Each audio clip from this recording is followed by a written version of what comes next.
So which gas will diffuse slowest?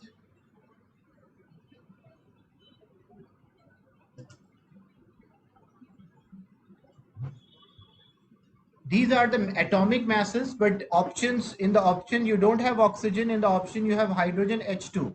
So what is the mass of hydrogen? It will be 1 multiplied by 2, that's equal to 2. When you check the mass of NH3, yeah, that's good, Abdullah.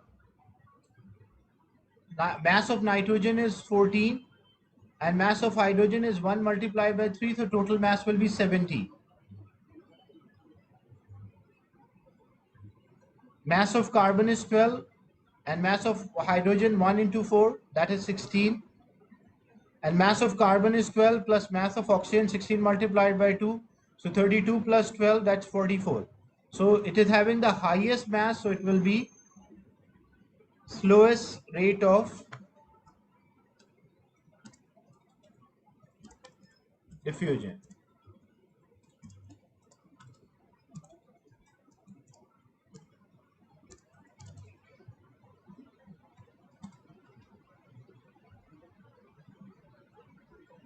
So if the same question was there and they change the question and they say which gas has the fastest rate of diffusion, then what will be the answer?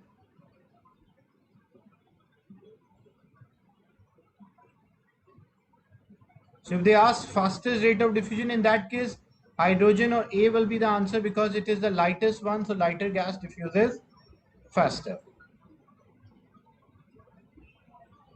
Question 2. A mixture of colorless amino acids. So amino acids are colorless liquid. We don't see them or they do not appear as a spot until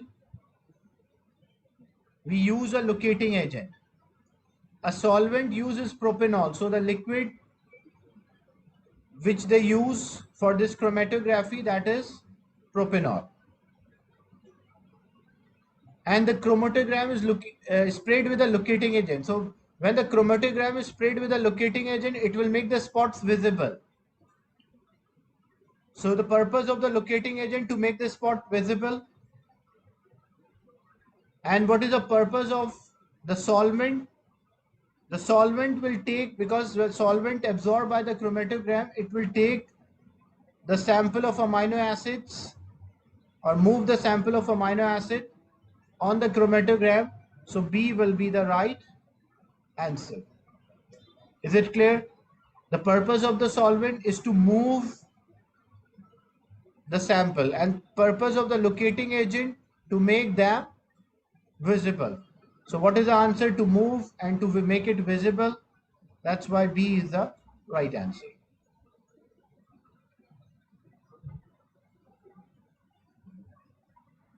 Question 3. Which piece of apparatus can only measure a single fixed volume?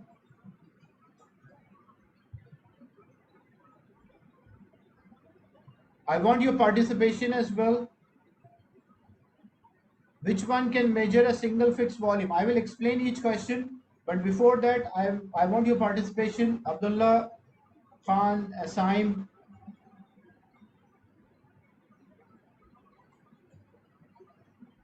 So a beaker can measure variable volume. Variable means using a beaker, a 250 cm3 beaker, we can measure a different volume. A burette, it also can measure a variable volume, like from 0.1 to 50, it can measure. Again, measuring cylinder is variable, but a pipette, a 25 cm3 pipette can measure only 25, it cannot measure any other volume. That's why D is the right answer.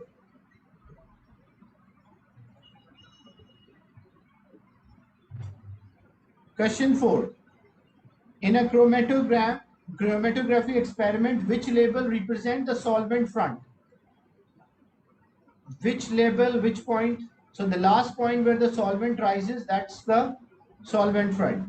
What about D? D is the origin, C is the solvent, and B is the spot.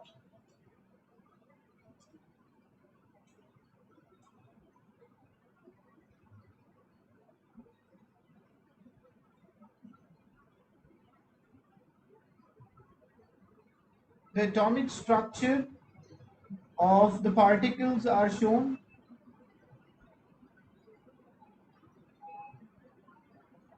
Which particles have the same chemical properties?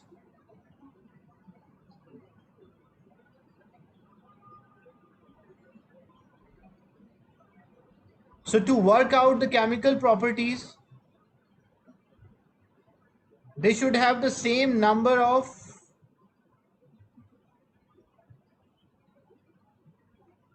electrons in the last shell. So when they have the same number of electron in the last shell, they will have the same chemical properties.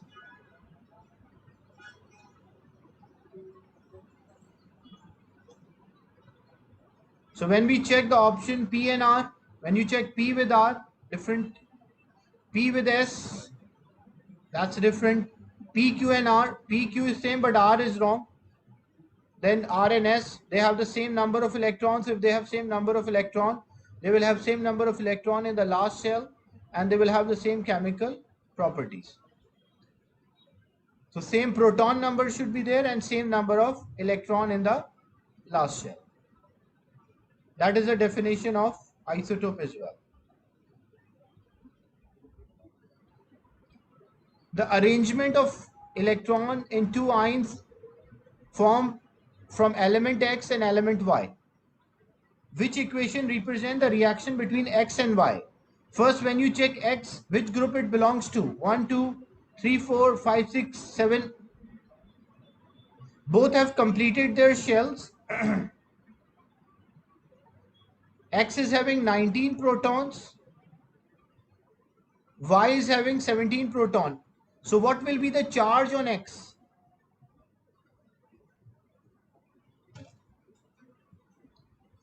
When you check the charge on X, you can work out from the number of proton and electron.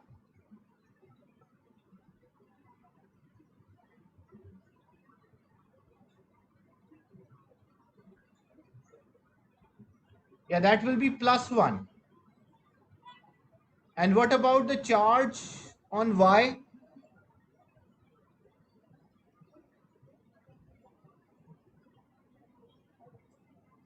It is -1. That's good.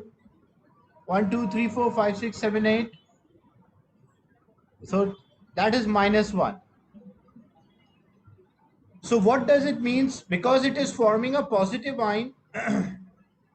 So element X is reacting with element Y to form a compound which is having X plus and Y minus. Now, if X is forming a positive ion, so metal can form a positive ion, so it means X is a metal. And Y is forming a negative ion. Negative ions because the non-metal. So non-metal, Y is a non-metal and X is a metal. So if X is a metal, it will exist as an atom, but Y is a non-metal, so how it exists? It will exist as a molecule. And it will produce X and Y, the product. Then we balance the equation. Y is 2, so we put 2 here. Y is balanced. And X is 2, so we put 2. X is also balanced. So which option it matches with?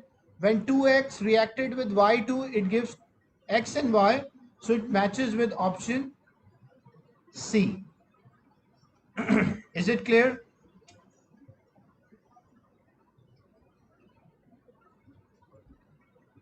The element X is forming a positive ion, so it means it will be a metal ion.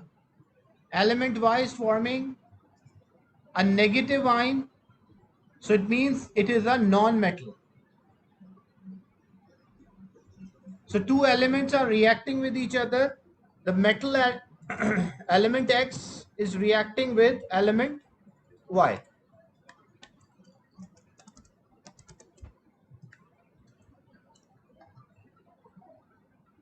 So when two elements are joined together, what they result? They result in a formation of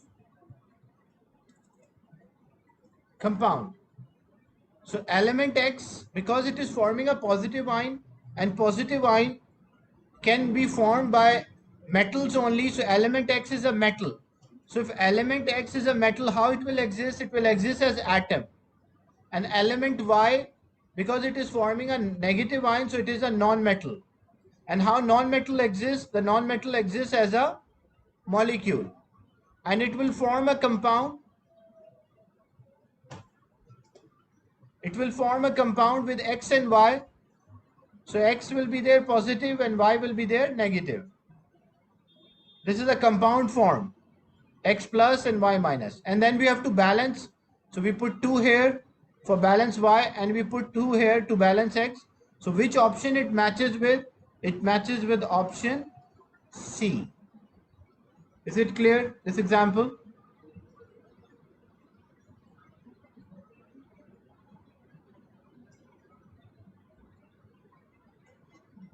Yes, Abdullah Khan, Abdullah Sarfraz, Saim.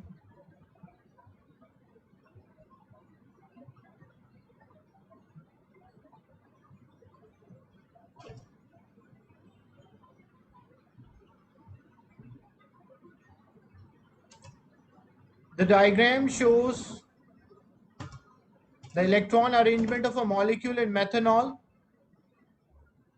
So how to solve this question? Carbon, it belongs to group 4. It will share 4 electron and unshared will be 0. Hydrogen is having only 1 electron, it shared 1 and unshared 0. And oxygen belongs to group 6. So it shared 2 and unshared will be 4. So if we check the options, it cannot be B. Why it cannot be B? Because oxygen does not have any unshared electron. It cannot be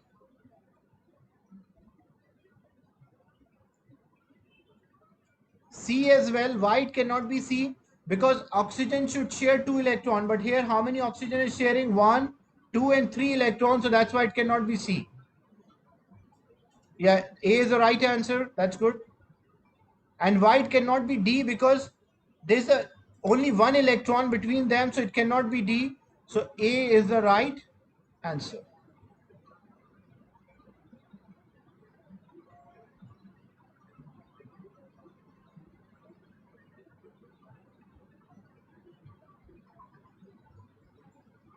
In question 8, this statement is about silicon dioxide or SAN, which is having a macromolecular structure. It conducts electricity. It does not conduct electricity. That's wrong. It has a macromolecular with 4 oxygen atoms bonded to each silicon.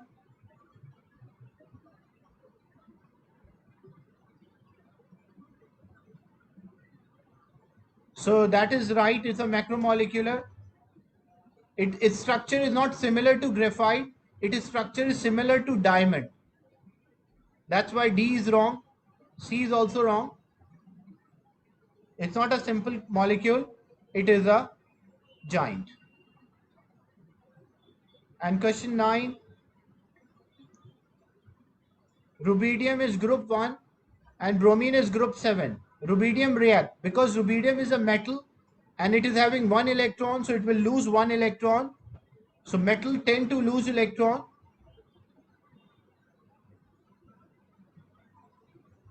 The metal tend to lose electron and non-metal tend to gain. So what happened to rubidium? It will lose electron, and when it will lose electron, it will form a positive ion.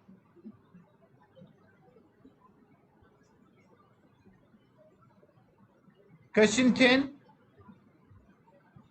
Which statement explains why graphite is used as a lubricant to reduce the friction? Because it has layers and layers can slide over each other. That's correct. D is the right answer.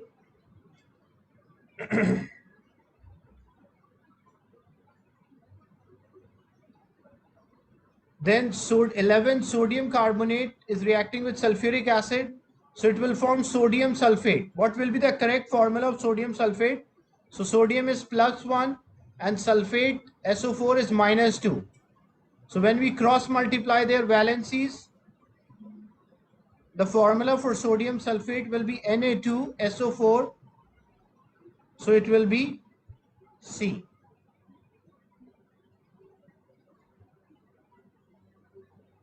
So these are questions related to